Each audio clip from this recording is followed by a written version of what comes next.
வணக்கம் மக்களே, நான் உங்க வினோத் கிரியேட்டர் தான் பேசுறேன். நம்ம சேனலை லைக் பண்ணுங்க, ஷேர் பண்ணுங்க, சப்ஸ்கிரைப் பண்ணுங்க.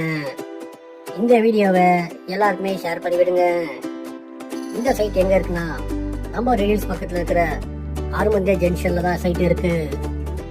பக்கத்துல கடைங்க, மார்க்கெட்டு, பஸாரு, பஸ் வசதி எல்லாமே இந்த சைட்டு பக்கத்துலயே இருக்கு. இந்த சைட்டு பக்கத்துல வண்டலூர்ல இருந்து மீஞ்சூர் போற 4 அடி வழிச்சாலை சைட்டு பக்கத்துல தான் இருக்கு. இன்னமும் நீங்க மாதாவரம், ஐநாவரம், குளத்தூர், பெரம்பூர், வில்லிவாக்கம், மூலாக்கடை, சர்மாலா, வேசார்பல் இடம் பாக்குறீங்களா? அதை விட்டுருங்க. ஹை பட்ஜெட்ல பாக்குறதுனா ஓகே தான். ஒரு லோ காஸ்ட் பட்ஜெட்ல பாக்கணும் அப்படின்னா, ஒரு சென்னையில கிராமத்து வாழ்க்கையா வாழணும்னா இந்த சைட்டு உங்களுக்கு பொருத்தமான சைட்டா இருக்கும். அதுக்கு நான் கேரண்டி. சைட்டுக்குள்ள எக்கச்சக்கமான வீடுகளா இருக்கு. அதனால நீங்க இடம் வாங்கினா உடனே வீடு கட்ட ஆரம்பிக்கலாம். இந்த சைட்டுக்கு பேங்க் வசதி பண்ணி கொடுக்குறாங்க. CMD approved. உடனே இந்த நம்பருக்கு கால் பண்ணுங்க. நன்றி, வணக்கம்.